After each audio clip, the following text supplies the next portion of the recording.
আজ বানাবো দই পটল রেসিপি। তার জন্য পটলগুলো আগে থেকে ধুয়ে পরিষ্কার করে ভালোভাবে খোসা ছাড়িয়ে নিয়ে কেটে নেব।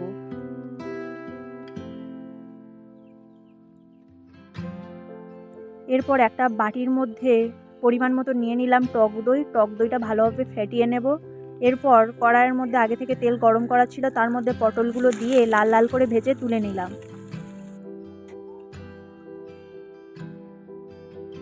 এরপর কড়াইয়ের মধ্যে দিলাম সামান্য সর্ষের তেল, তার মধ্যে দিলাম একটা তেজপাতা, দুটো শুকনো লঙ্কা, দুটো দারচিনি আর এলাচ। এরপর দিয়ে দিলাম পেঁয়াজ কুচিগুলো। পেঁয়াজ কুচি ভালোভাবে ভাজা হয়ে গেলে তার মধ্যে আদা রসুন একসাথে বাটা দিয়ে দিলাম। এরপর দিয়ে দিলাম টমেটো কুচি।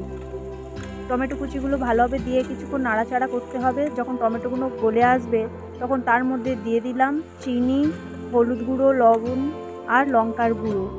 এরপর দিয়ে দিলাম ফেটানো টক দইটা।